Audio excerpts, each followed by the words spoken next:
Been thinking the past few days about the circle of life. You know, every morning I take a walk out back like I did this morning, and I look at the different bricks and the names on the bricks out back, and I see bricks for a couple kids that only lived a few weeks. And then I walk a little further and I see a brick for somebody who almost made it to 100. And I realize that in that crazy circle of life that sometimes goes forwards and other times goes backwards. In the middle of that circle is each one of us. And each of our journeys is unique and different. But I believe, after the last 2 years, I believe more than ever that for every drop of rain that falls, a flower grows. I believe more than ever in the power of goodness, the power of kindness, the power of our humility and faith. In the first lesson that Madeline read, it says this: faith is to be sure of the things we hope for and certain of the things that we cannot see. And in the gospel lesson for today, Thomas said, I'm not going to believe until I see Jesus. And so Jesus comes, here I am, Thomas, and he said, you believe because you can see me. Blessed are those who believe who cannot see me. And even though we can't see God or see Jesus, God comes alive in the way we look at each other, in the way we care for each other, and the way we do our jobs every single day. That's where God lives. So on the one end of the circle of life, Dorothy says she wants to come over.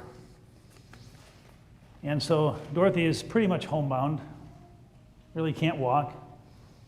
Chuck passed away a few years ago. She's thinking about the end of time. And so a friend of hers gets her into the car and they drive around to the back parking lot. And she says, I want to stake out a place where my ashes can be buried when I go into the next kingdom.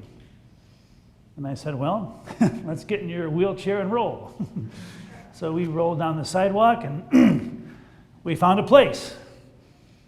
And I said, when you pass away, Dorothy, we will take your ashes and Chuck's, and this is where they will be. And she knows that her home is going to be an eternal home, but she also wants a place.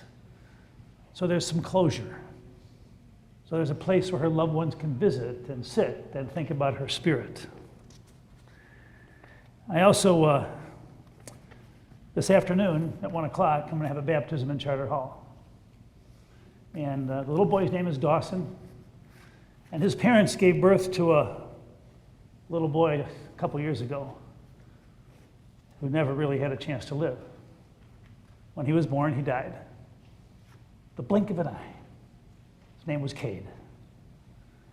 And yet, that little blink of an eye and Dorothy are part of the same circle of life. And each one of those lives, the long one and the short one, are all a part of God's kingdom and God's promise. And when Dawson is baptized today, his middle name will be Cade. And so Cade's spirit will live in him and his family, because that's the way God works. You see, baptism is really a very simple thing. You know, sometimes over the years we kind of mess up things like the Lord's Supper and baptism. We try to turn them into things that they're not meant to be. I mean, baptism is not about getting into heaven. Do you think God's going to deny somebody getting into heaven because they weren't baptized? No, it's not the way God works. Baptism is about the gift and the simplicity of unconditional love and unconditional grace. I had a phone call the other day, and she said, my friend had their child baptized by you, and she said that you'll baptize anybody. And I said, you're right. There's no way that somebody could call here or walk through the door and ask for their kid to be baptized without saying yes. But I'm going to say this. Every single baptism is important. It's precious. It's dignified. It's sacred. Because baptism is not about being a particular religion. Baptism is about a symbol of unconditional love and unconditional grace. We had 2 kids baptized, ages 6 and 8 this morning. We have another kid baptized at 1 o'clock. We talked about baptism. Baptism is not about being Lutheran. It's not about being Catholic. Because this family that wants their kid baptized, they're arguing. Should he be baptized Lutheran or Catholic? And that drives me nuts. Because you're not baptized Catholic. You're not baptized Lutheran or Methodist or anything else. You're baptized as a child of God. And when you grow up, you will decide what and where you want to worship and what religion you want to be. Because baptism is about the water of life. Sometimes it becomes more of an event than a celebration of the Spirit. But over the past couple of years, I've just simply rediscovered the beauty and the simplicity of things like baptism and receiving the Lord's Supper. You know, sometimes I feel like Fred the bucket. You know, you look at somebody else's bucket and it seems full and better, and you say, oh, mine isn't as full as I'd like it to be. But sometimes God reaches into your bucket, as empty as you think it may be, and he touches your bucket.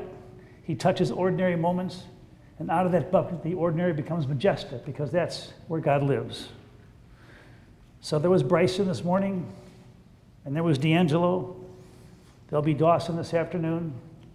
I think of moments like little Cade, and I realize that in God's time and in God's world, plastic buckets can become vessels of hope, and moments that become moments of eternity and never-ending love. Amen. If you're able to, please rise for the creed.